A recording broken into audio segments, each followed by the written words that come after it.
Good afternoon, everybody. You're very welcome to this seminar on whistleblowing, organised by the Bar Council with the assistance of the Employment Bar Association and the Irish Congress of Trade Unions.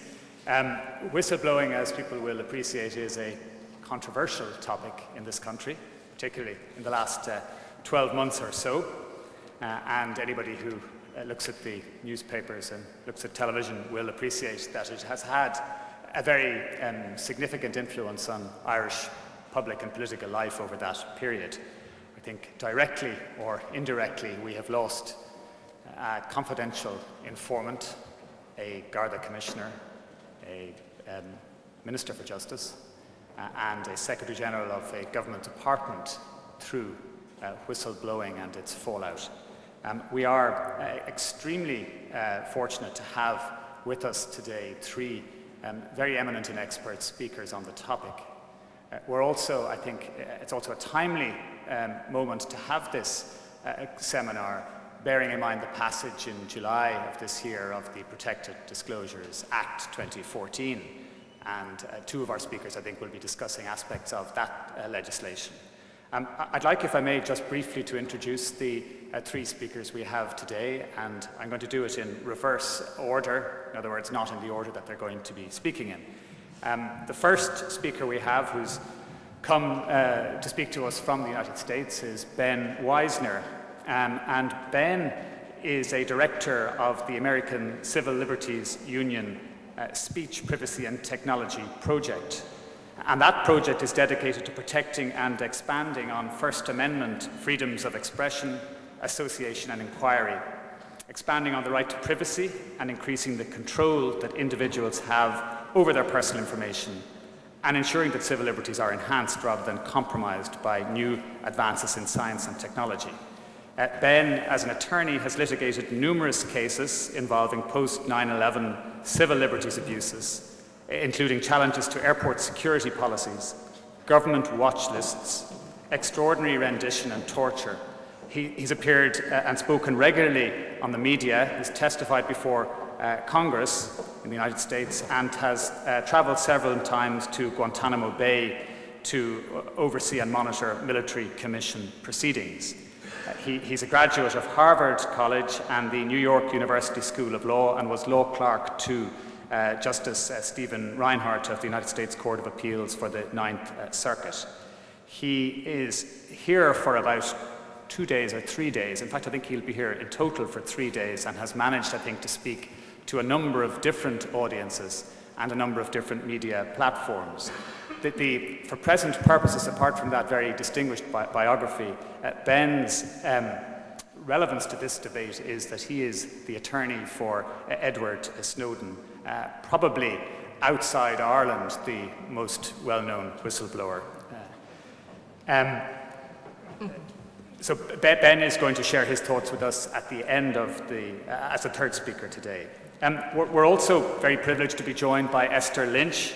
Esther is head of legal and social affairs at the Irish Congress of Trade Unions, for whom she has worked for almost 2 decades. She has participated at a senior level in negotiations on a succession of national agreements and is a member of the board of the Health and Safety Authority. She has participated very significantly at European Union level, and she's a member of the ETUC, that's the European Trade Union Confederation, NetLex, which is a labour law experts group, and the European Commission's high-level advisory group on the free movement of workers. She's also the worker representative for Ireland at the International Labour Organization. She holds a Bachelor of Science degree in Management and Law from the DIT. She has a particular interest and expertise in the area of whistleblowing. She's currently part of the negotiating team at the Labour Relations Commission, which is currently negotiating the LRC Code of Practice on the making of a protected disclosure. She is also, back in 2007, was the author of a minority report as part of the company law reform group on the issue of whistleblowing, and I'm sure we'll have some interesting things to say about that. Finally, we have our colleague Lauren Kierans, barrister at law, who was called to the bar here in Ireland in 2008 and practices currently on the Dublin and Eastern circuits. She's a tutor of law in Trinity College Dublin and in the Law Society of Ireland, and was formerly an assistant professor in business law at the American University in Bulgaria. She has a particular interest in the area of whistleblowing and is currently completing her PhD on that issue, and in particular on the comparative position in the law of whistleblowing in Ireland and the United Kingdom. And she's also in the process of writing a legal textbook on the issue. She's a regular contributor to conferences and seminars on the issue, and many of you will have heard Lauren speaking on various media platforms, particularly over the last year. She's also the author and has prepared reports both for Ireland and Bulgaria on whistleblowing law, which is part of the Transparency International study on the issue. So they are our three speakers this evening. I'm going to invite Lauren, first of all, to speak. I'll then ask Esther, and finally, Ben will address you. At the end of the three speeches, I'm going to invite questions from the floor. So thank you very much. Perhaps Lauren.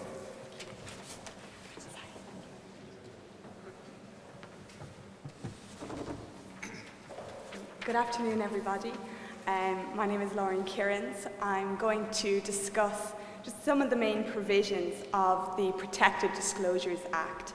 My paper that you have all been handed out is far more comprehensive, and due to the limited time that I have to speak, I'm just going to address some of the pertinent provisions.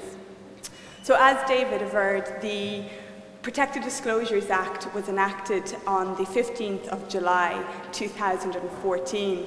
The introduction of this legislation fulfills the commitment in the programme for government to introduce generic whistleblowing legislation. Before the enactment of this legislation, there was a sectoral approach to whistleblowing law. So what this meant was that in different pieces of legislation, whistleblowing provisions were contained. However, they only provided protection to a limited number of people in a limited number of sectors. Also, due to the diffusion of the provisions, many people weren't even in fact aware of their existence. The introduction of the Protected Disclosures Act remedies this situation and provides protection to workers in all sectors and provides the same levels of protection to all of those workers. So, first of all, to look at who is in fact covered under the legislation. Well, there's quite a broad definition of worker, and this includes, in addition to employees, former employees, temporary employees, contractors, consultants, agency staff, interns, trainees, and members of the Defence Forces and the Reserve Defence Forces. Further, the definition of employee has been extended to include members of An Garda Síochána and civil servants. So as you can see, it is quite a broad coverage of persons that fall within the ambit of this legislation.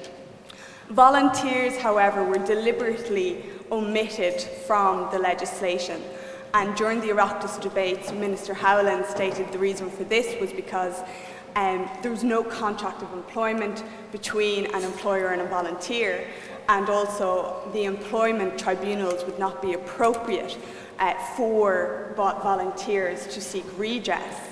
However, and I will discuss it further later on, there is redress available through tort under the legislation, and this provides protection to persons. And I would argue that volunteers could actually get protection through a tort action, but I'll discuss that in more detail when I come to it. So looking at what is a qualifying disclosure under the legislation. A protected disclosure is a disclosure of relevant information by a worker. Now, relevant information is defined under the legislation as information that, in the reasonable belief of the worker, it tends to show a relevant wrongdoing, and it came to the attention of the worker in connection with their employment. The definition of relevant wrongdoing is again very broad under the legislation, and it would be very difficult for disclosure of a wrongdoing to not fall within the ambit of the legislation. So irrelevant wrongdoing concerns matters such as a breach of a legal obligation, a criminal offence, environmental damage, health and safety issues, a threat of reprisal, misuse of public funds, and so on. So it's quite broad. However, a breach of a legal obligation excludes a breach of a worker's contract of employment. And the reason for this was because in the UK, in the decision of Parkins and Sodexo, the court held that a breach of a legal obligation included the breach of a contract of employment. Now, the drafters of this legislation felt that, well, there already is redress for breach of a contract of employment, and also that is more a personal matter as opposed to a wrongdoing that is in the public interest. So therefore that has been specifically excluded from the ambit of the legislation. Quite notably, the motivation of the worker in making their disclosure is irrelevant. So the reason for this is that the drafters of the legislation wanted the focus to be on the message and not on the messenger. So if the only effect that motivation has is when compensation is awarded for unfair dismissal or penalisation. And in those circumstances, compensation can be reduced by up to 25% if the investigation of the wrongdoing wasn't the main or sole motivation for the making of the protected disclosure. In addition, there is a retrospective element to the legislation. So a disclosure that was made before the enactment of the legislation can be deemed a protected disclosure if it complies with all the requirements of the legislation. However, the penalisation or the detriment would have to be either ongoing at the time the legislation was enacted or occurred after the passing of the legislation. So the legislation provides that the disclosure has to be made in accordance with a stepped disclosure regime. So the legislation provides specific channels through which the worker has to make their disclosure in order to attract the protections of the legislation. So the disclosure can be made, first of all, internally to your employer. This has the least amount of conditions attached to it. And the reason for this is that the drafters wanted to promote the disclosing of information internally to the employer so that the employer can respond to the wrongdoing swiftly and effectively. In addition to this, workers can make their disclosures to prescribed persons. So the Minister has actually prescribed a number of regulatory bodies to whom disclosures can be made. Statutory Instrument 339 of 2014 sets out 72 regulatory bodies to whom disclosures can be made. However, there is an additional condition attached to this channel, and the worker will have to reasonably believe that the information disclosed is substantially true in order to be protected in making their disclosure to the prescribed person. Workers in public bodies can make their disclosures to a minister. In addition, workers who are seeking legal advice can be protected in circumstances where they seek legal advice from a barrister, a solicitor, or a trade union official. The legal advice also contains advice in relation to the operation of the Act. So if a worker approaches one of those three persons, they will be protected for disclosing their information. The legislation also provides for disclosures in other cases outside of the three previous disclosure channels. Now, disclosures outside of the other three channels has many more conditions attached to it. So what the intention here was to prevent workers from easily disclosing information to the media. So here, certain requirements that the worker will have to, their disclosure will not have to have been made for personal gain. They will have to reasonably believe that the information is substantially true, and the court will also look at the identity of the person to whom the disclosure was made. Now, there are a number of more conditions attached, and I have set them out in the paper. So, once a worker has made a disclosure, there is a risk that they may suffer penalisation or detriment. If they do suffer penalisation or detriment, they have protections under the legislation. The first protection available is protection to employees for an unfair dismissal for having made a protected disclosure. Protection under this legislation applies to workers from their first day of employment, which is quite notable. And the reason for this is because new employees are often the ones who come forward with information because at that stage of their employment, they don't have a loyalty to the organisation, and they're not embedded in it, so it's easier for them to come forward, and that's why the protection applies from the first day.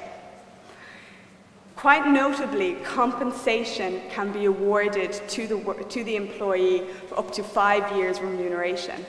Now, this extension of compensation from 2 years to 5 years is quite remarkable. And the reason for this is because it reflects the seriousness within which the Oireachtas is deemed a dismissal for having made a protected disclosure. Again, as I mentioned before, that compensation can be reduced for up to 25% if the main and sole motivation for making the disclosure was not the investigation of the wrongdoing. In addition, employees have the possibility of seeking interim relief. Now, this is the first time interim relief has actually been included in an employment law statute. An employee has the right to lodge an application before the Circuit Court within 21 days to seek to be reinstated, re-engaged, or to have their contract of employment continued. Further protection applies to employees in the form of protection from penalisation other than dismissal. The definition of penalisation, again, is very broad under the legislation, and it would be very difficult for a reprisal not to fall within the definition of penalisation. So here we're looking at acts such as suspension, demotion, layoff, loss of opportunity of promotion, discrimination, disadvantage, threat of reprisal, injury, damage, loss, and so on. The legislation also states that penalisation includes the following, so you could argue that it is an open-ended list. In respect of the protection for penalisation, this also extends to vicarious liability for the employer. If the employer causes or permits another person to carry out a penalisation to the employee for having made a protected disclosure, the employer could be held responsible. Complaints, again, can be made to the Rights Commissioner for acts of penalisation, just as you can for unfair dismissal. And again, compensation can be reduced by 25% if there was bad faith. Further protection applies under the legislation in respect of a tort action, and this is what I was mentioning earlier. This is a very novel provision. It doesn't exist in the UK legislation, and it provides that a person can seek redress if they have suffered a detriment for having made a protected disclosure, or if a third person has made a protected disclosure.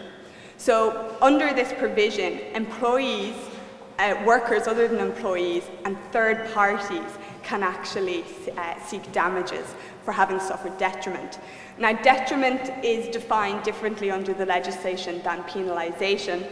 However, again, it says detriment includes the following, so you could also argue that additional acts could fall within the definition of detriment. However, the definition of detriment is still quite broad, and it includes acts such as coercion, intimidation, harassment, disadvantage, adverse treatment, injury, damage, loss, threat of reprisal, and so on. Most remarkably, the legislation actually also states that if a person suffers adverse treatment in respect of prospective employment, so therefore job seekers can in fact get compensation if they suffer detriment in respect of prospective employment. This is a very important piece of provision, and it's quite welcome. I don't know if you all remember the case a number of years ago of Tom Clonan, who blew the whistle on the sexual harassment of women in the Defence Forces. He suffered severe personal and professional repercussions as a result. But further, his sister was receiving threatening phone calls as a result of Tom Clonan's disclosures. Now, at that time, Tom Clonan had very limited protection, but his sister had no protection whatsoever. So under this piece of legislation, his sister could in fact have claimed compensation for the acts of detriment. There are no caps on the compensation that can be awarded under tort law, except obviously depending on which court you bring your action in. And again, there is no provision stating that compensation can be reduced if the investigation of the wrongdoing wasn't the main or sole motivation for having made the disclosure. So it is quite an attractive and novel provision, and it is quite attractive to bring an action under that provision. Further protection applies to workers in respect of certain civil and criminal liability, immunities from civil and criminal liabilities. No cause of action will lie in civil proceedings for a worker who makes a protected disclosure. However, this excludes defamation proceedings.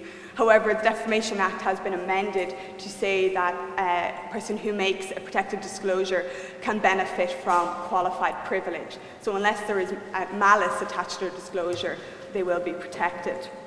There's also immunity from civil liability in respect of any offence for prohibiting or restricting the disclosures of information.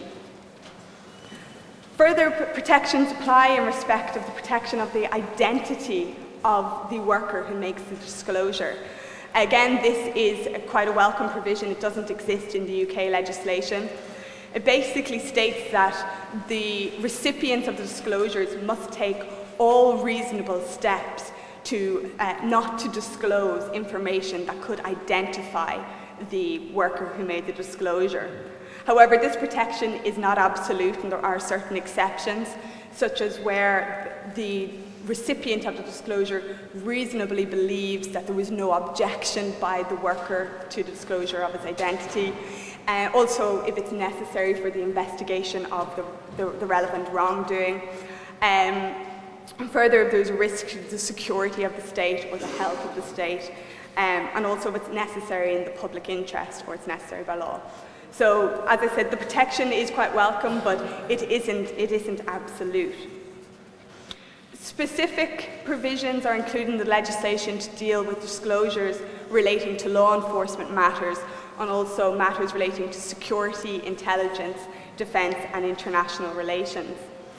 In respect to disclosures of law enforcement matters, these apply specifically to members of An Garda Síochána and others, and it relates to disclosures of information affecting law enforcement matters, but also certain systems of communications and security of prisons. There are specific channels for the disclosures to be made included in the legislation. So a worker under this provision disclosing information of that nature will have to disclose it either to their employer in the course of obtaining legal advice, to a member of Dáil Éireann or Seanad Éireann, and then to the prescribed person. And the person prescribed under the statutory instrument of 339 is GSOC, the Garda Síochána Ombudsman Commission. Specific provisions, I said, were also included in respect of disclosures relating to intelligence matters. This, again, is very welcome. It doesn't exist in the UK legislation, and of course the issues with Mr. Snowden in the US. Special rules and procedures are included for persons who are disclosing information that is highly sensitive and quite secretive. So disclosures can be made to an employer, to a minister, again in the course of obtaining legal advice, and then most notably to a disclosures recipient. So the office of the disclosures recipient is being established under this legislation, and the disclosures recipient will either be a judge or a retired judge of the High Court. And he will, if he receives a disclosure of information, if it is one which falls within that Section 18 provision, that it is a matter that relates to security, intelligence, defence or international relations, he will then have to draft a report and send it to the appropriate public office. And in his report, he'll have to include recommendations as to how the legislation, how the wrongdoing should be addressed. So finally, just to deal with two small matters, two miscellaneous provisions. First, looking at the issue of internal procedures. All public bodies are required under the legislation to establish and maintain whistleblowing procedures. So they'll basically have to have a whistleblowing policy put in place in their workplace, and they are obliged to give written information in respect of these procedures to their workers. The Minister has drafted guidance in respect of these procedures, so the public bodies will know how to actually draft the procedures and how to implement them. Further, just finally to address the issue of the sectoral provisions that have been existed prior to the enactment of the generic legislation. Schedule 4 of the Act states that states a number of acts that contain, or lists a number of acts that contain whistleblowing provisions, and it basically states that if a disclosure is made in compliance with the Protected Disclosures Act, it will fall within the ambit of that Act. However, if it doesn't, it may still fall under the sectoral provisions. So that is just a brief synopsis of the legislation. My paper provides a bit more information for you, but thank you very much for your time.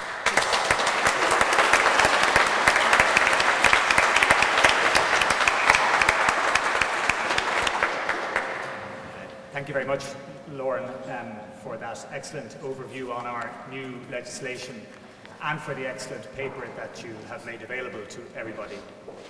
Could I now ask Esther to speak to you? And Esther has also provided a document about which I'm sure she will speak, called Drafting of Whistleblowing Policy Guidelines for Trade Union Negotiators. Esther, thank you very much. Good afternoon. My name is Esther Lynch and I work with the Irish Congress of Trade Unions. I've discussed with our affiliates what we could usefully say in 15 minutes. And what we've agreed on is 5 key points. So hopefully in the 15 minutes I'm going to get time to go through these 5 key points. So the first point colleagues were anxious for me to raise with you is that there is something of a gap between a law being passed and culture catching up with it in the workplace.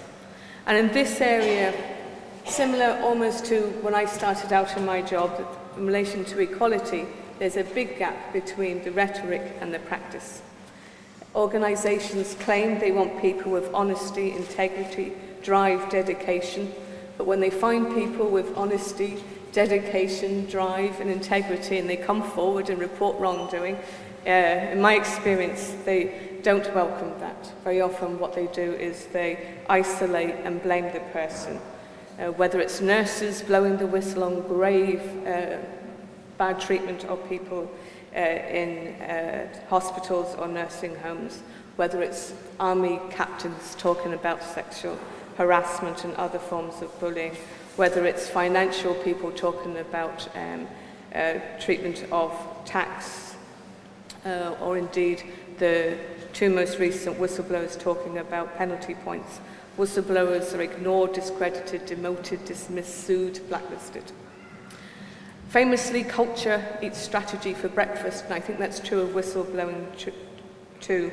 So I think the practices that we put in place at the level of the enterprise are really going to be the measure of how effective the law is. So that's our first message.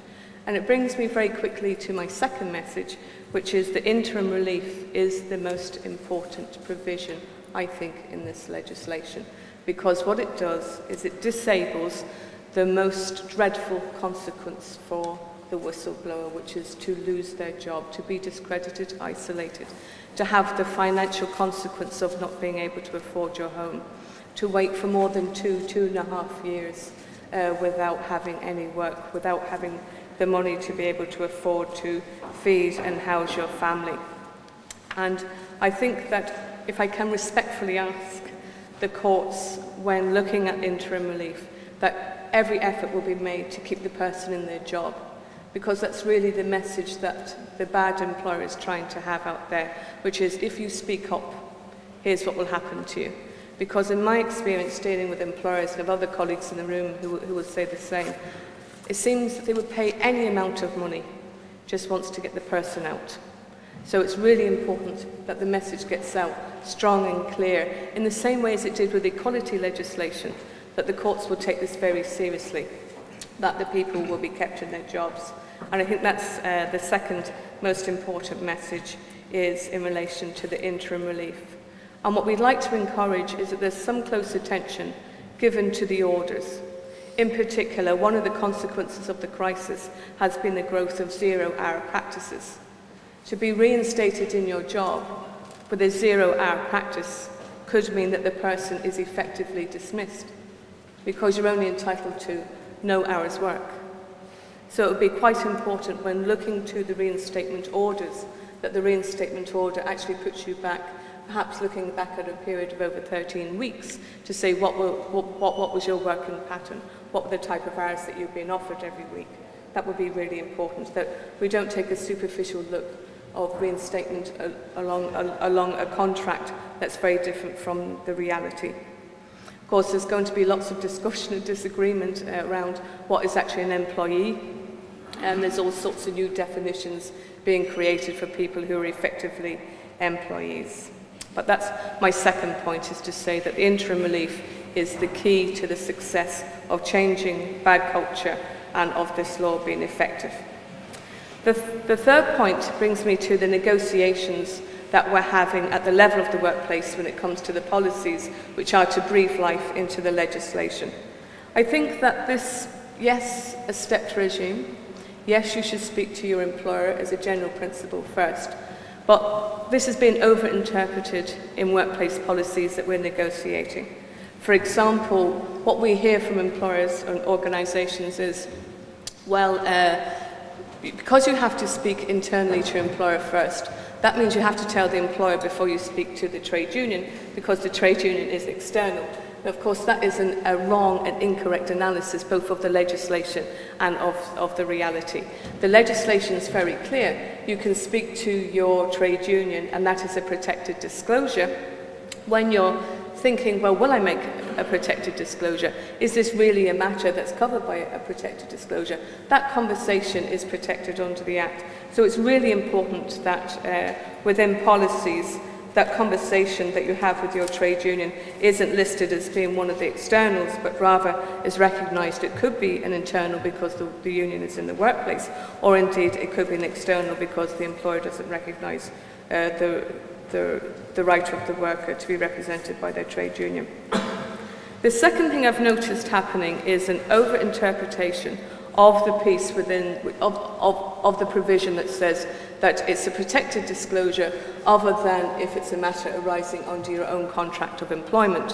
Where I've noticed that being written into policies as being, well, if the worker is personally affected, they can't make the disclosure because it's only them that's personally affected. Now, of course, that's quite wrong, because you could, of course, have a health and safety provision that only affects you. But also, it creates this idea that the role of that before you can make a protected disclosure, the person who's going to blow the whistle has to become a detective.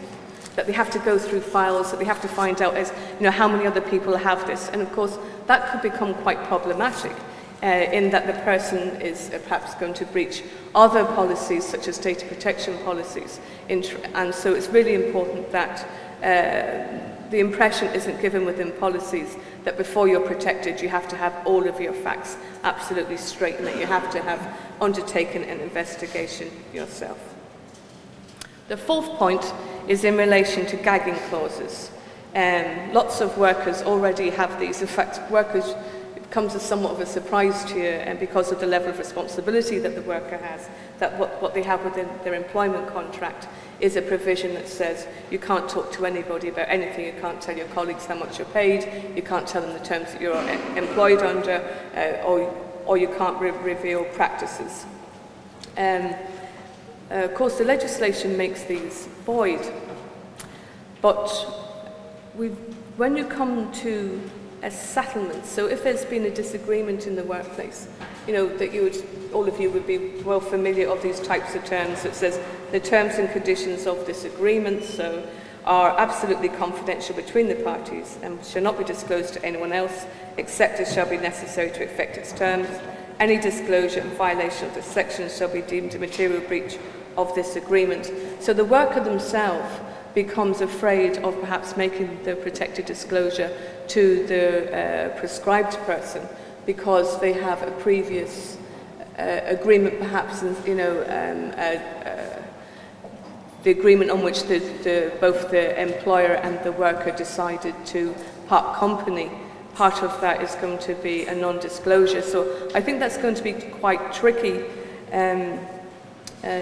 We've also noticed that organisations are asking people to sign agreements that state that all their concerns have been resolved.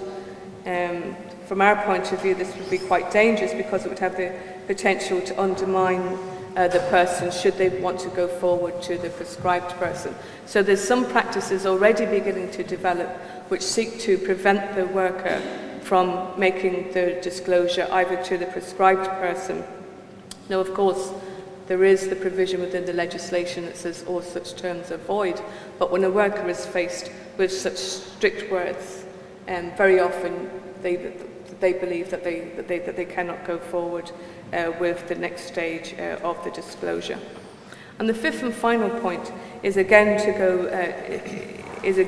look at the workplace and the importance of fair procedures in the workplace. Fair procedures, of course, mean that you have the right to be represented, and workers often want to be represented by their trade union. The European Court of Human Rights in Wilson said that freedom of association means that you have the right to belong to a trade union, but also that you have the right for the trade union to be heard on your behalf. And so I think that it's very important within the procedures that people are very clear that they can speak to their trade union at an early stage before they go to their employer to discuss, is this a protected disclosure? I think it's really important, if the protected disclosure they're intending to make is to the media, that they have an opportunity to discuss that with their trade union. But also fair procedures mean that the person who's accused under the protected disclosure regime is also properly represented, because I think quite rightly our focus has been mostly on the representation and the protection of the person making the disclosure, but also the person who's had a report made against them has the right to proper representation, to fair procedures, and may possibly be entitled to an letter of exoneration. Certainly that will be put into their personnel file, because of course there's no obligation other than that you've a reasonable belief that there's some wrongdoing for you to be able to bring that forward. So it's important that the no smoke without fire attitude doesn't take hold. Finally, to say that the legislation has been very much welcomed by trade unions, and it's the result of a long, hard fight for us, and we very much look forward over the coming 2 years to a lot of activity with all you guys, I guess. So thank you.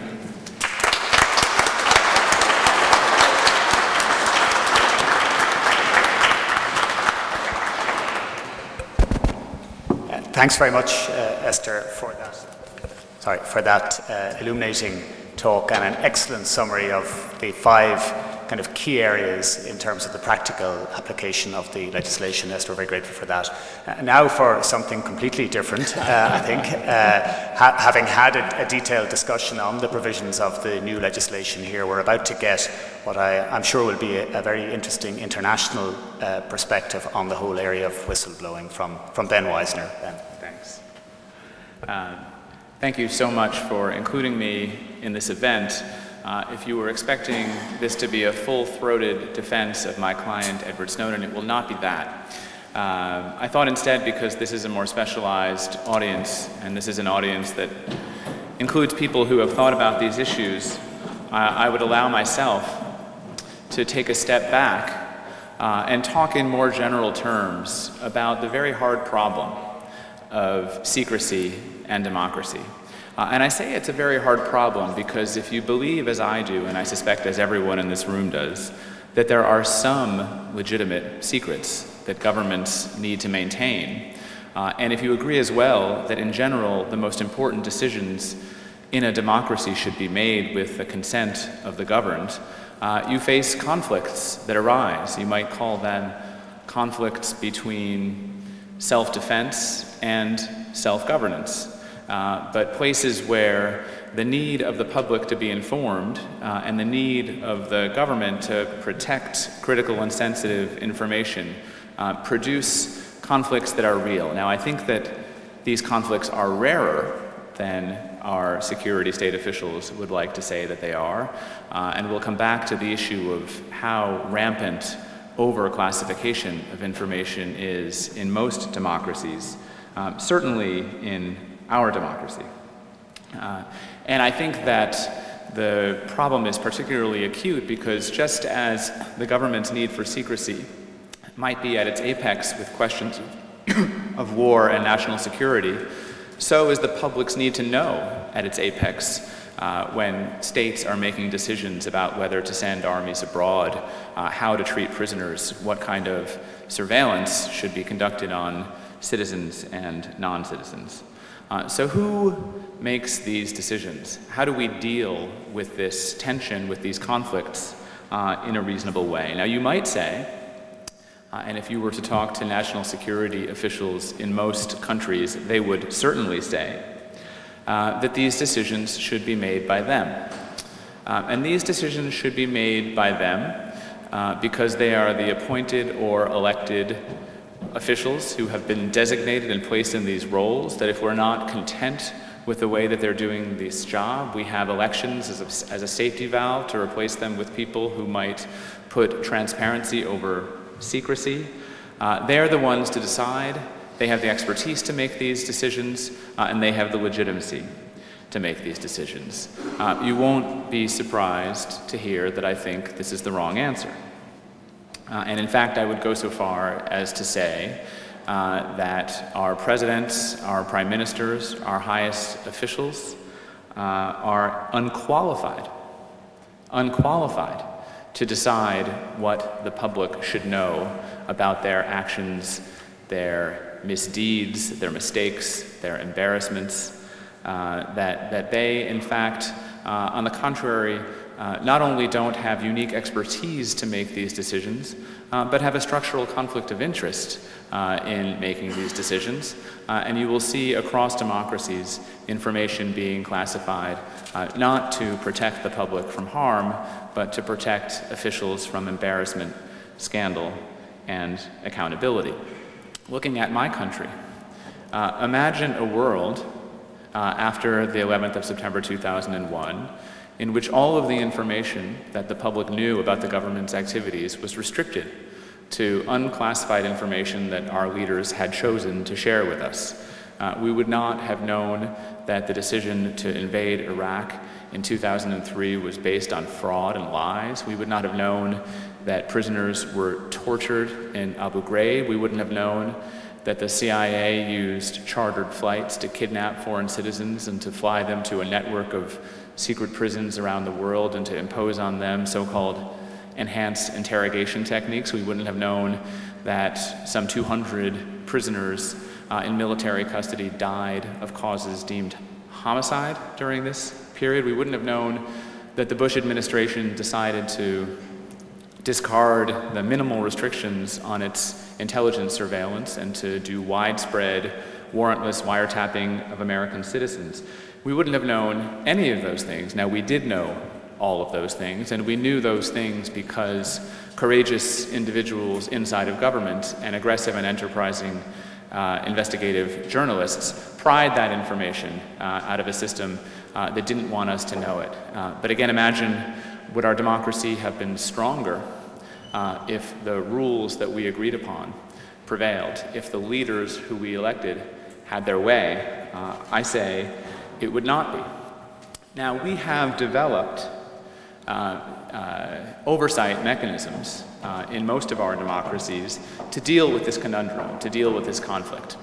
So, for example, in the United States, and I think in many European countries, we have specialized committees in our Congress that have highest levels of security clearance and are tasked with doing oversight of the intelligence community. Their job is to be where the rest of us can't be. They represent all of us, and the idea, or at least the rationale, is that these people will have the most knowledge, they'll be the most skeptical, and they can be the eyes and ears and accountability for the rest of us. I think there are problems with this model. One of them, obvious on its face, is that these intelligence committees in our Congress only have the information that our executive branch chooses to share with them. And we've seen time and again over the last decades that even the people in Congress who were supposed to know everything were learning about intelligence activities on the front page of the Washington Post and the New York Times. I think another structural problem is one of capture. What I mean by that is that individuals who are put in these positions to be the most skeptical end up being the least skeptical. They end up being enlisted onto the national security team of the executive. They end up getting the massive campaign contributions from the defense and intelligence sectors so that they end up having the coziest relationships rather than the most adversarial. And to give you an example of how this works, Keith Alexander, who until a few months ago was the head of the NSA and really a genius as a bureaucrat, hired Hollywood set designers to design his command center and modeled it after the command center, the deck on the Starship Enterprise from an American science fiction television show, complete with doors that opened with a whoosh when you came up to them, a chair, huge screens where he could show off the tools and toys that Congress was funding for him, and put each member of Congress who was there for an inspection in the captain's chair. This is a man who got what he wanted. He got the authorities that he wanted, and he got the budgets that he wanted. So if Congress hasn't generally, or at least structurally, worked as a check on executive misconduct, what about our courts? Here I think also the courts, except in rare periods of energetic oversight, have not been up to the job. In the late 1970s, after the last American intelligence scandal, and I'll talk about that a little bit more later on, Congress created a specialized foreign intelligence surveillance court. And again, this was supposed to play the same role that the congressional committees did. These judges would have the highest security clearance. They would be the ones who would authorize surveillance for spies as opposed to for domestic criminal investigations.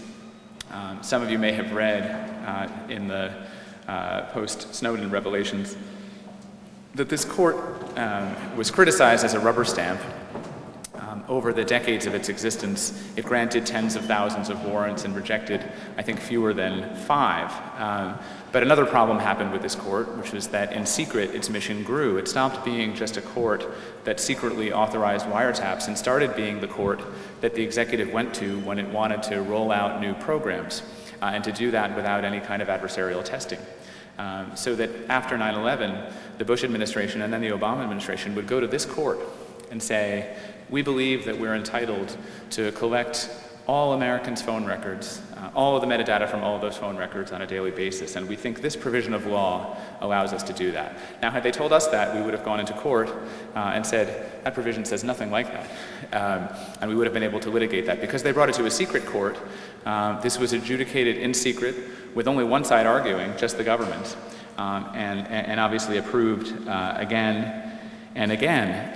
Our other federal courts, our ordinary federal court system, has rarely proven up to the task of being a meaningful constraint on executive misconduct, post 9/11 in particular.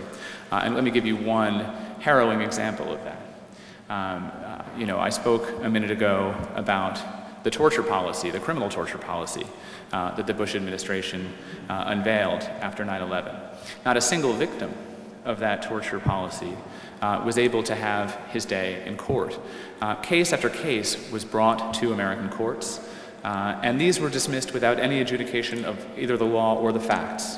The courts didn't say that the factual allegations that you brought forward are not credible. The courts didn't say that what you described is legal. Instead, the courts acceded to claims by the executive branch that the subject matter of the litigation was so secret that it couldn't be litigated in federal courts without harm to national security. And so the courts deferred to these overbroad and self-serving claims by our executives. So far this is a pessimistic message. The ordinary democratic oversight mechanisms, our parliaments, our legislatures, our Congress, and our courts, at least in my country, have generally not been up to the task of standing up against executive claims of secrecy. So what do we have? Should we say that the individual man of conscience, the Edward Snowden, should be able to substitute his judgment for the judgment of our elected officials because they have done such a poor job and have such a poor record of honesty? This also seems to be a problematic model. It's hard to defend a system in which every individual gets to make these decisions for himself that then affect all of us. Edward Snowden himself was uncomfortable with that model. He could very easily have pressed one button on one laptop and published every document that he took from the NSA and the GCHQ. He made a very different decision, which was to turn it over to respected journalists and news organizations at the Washington Post, at the Guardian, and to instruct them to use their experience and public interest determinations to decide what should be published and what should be withheld. For better or for worse, this may be the best system we have. It's imperfect. It doesn't reduce to a neat set of rules. But journalism is an institution that has experience, investigative journalism, in trying to compete, if you will, with the security state for what the public needs to know in a democracy. And journalists, in general, consult with national security officials before they publish stories that might affect national security. They do not allow, in general, national security officials to veto what they're going to publish, but they certainly take their point of view quite seriously. And as I say, we may not be able to do better than that. If we're going to think about legal fixes, and here my expertise does not really extend beyond the United States. One serious problem that Snowden faced is that the regime under which he faces criminal charges is one that makes no distinctions between selling the state's secrets to a foreign enemy for espionage and providing information to respected journalists to return to the public in the public interest. Snowden's been charged under a World War I era espionage law. Under that law, it makes no difference in a criminal prosecution whether the evidence that the information that was disclosed never should have been classified in the first place. It makes no difference even if the information that was disclosed reveals evidence of crime, fraud, illegality, any of the ordinary whistleblower categories. His motives are irrelevant. The consequences are irrelevant. The fact that in the year or so since the Snowden revelations, There is a historic reform debate taking place in many countries, that courts have struck down some of these programs as unconstitutional, that our Congress is considering bipartisan legislation, that even the President of the United States has said that the programs have gone too far. None of that would be relevant. So one thing that we need is a legal regime that takes into account those factors. And I was listening to the description of the statute here and would love to see a sensible system like that applied to the very vexed topic of national security leaks. We certainly need reform of our classification systems. In most countries, it's much easier to classify information than it is to declassify information. In the United States, billions and billions of pages of information gets classified every single year.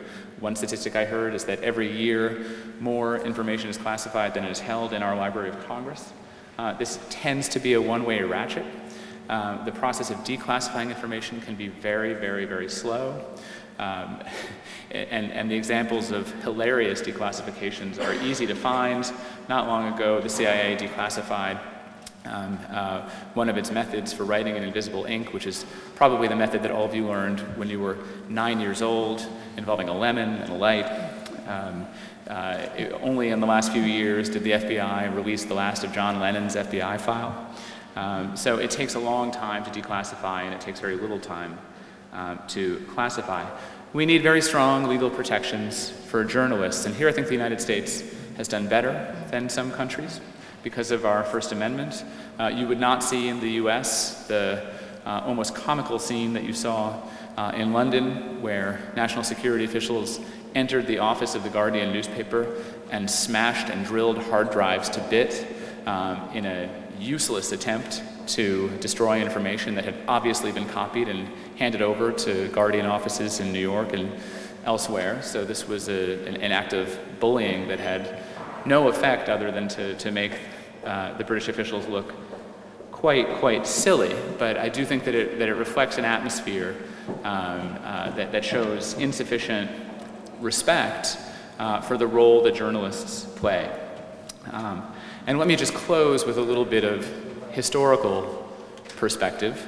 The claims of damage to national security from US officials and British officials that Snowden has purportedly caused have many historical echoes. The most famous whistleblower before Edward Snowden in American history was Daniel Ellsberg, who was a high-level official in the Department of Defense and the RAND Corporation, who stole and then leaked the so-called Pentagon Papers, which were the secret history of the Vietnam War, and turned them over to the New York Times and other newspapers.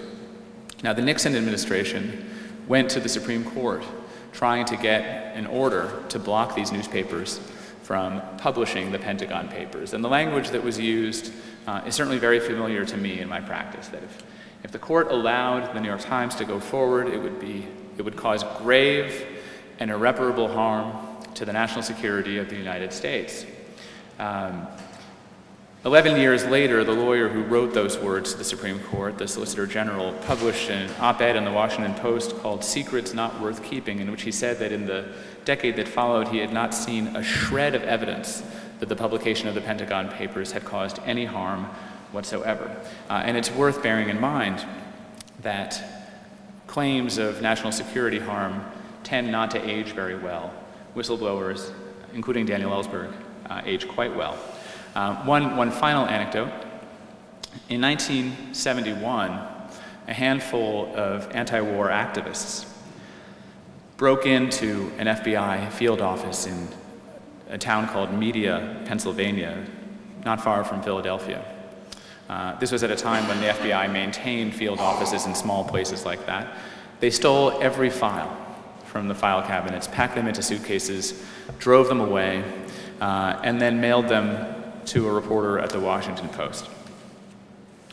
The stories that came out of this burglary launched the most comprehensive investigation of American intelligence practices in the history of the country, led to the disclosure of indisputably illegal secret police activities, how J. Edgar Hoover's FBI had infiltrated the anti-war movement, the women's movement, black student organizations had tried to blackmail political opponents, had even threatened Martin Luther King with exposure of his extramarital affairs in an attempt, King believed, to get him to commit suicide before he received the Nobel Peace Prize in 1964.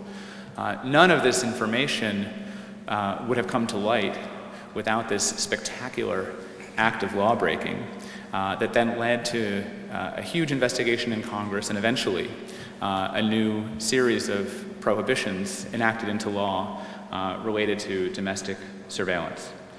I think the parallel between that break-in and Edward Snowden's case, the parallel is hard to ignore. And the message, I think, because we are now engaged in what I would call the second period of energetic democratic oversight over the intelligence community in the United States, or at least debate, is that sometimes it's necessary to go outside the system, to go outside the lines in order to revitalize democratic oversight. Sometimes the whistleblower, even when he's a lawbreaker, is an important safety valve for the legitimacy of the system itself. Thank you so much for having me.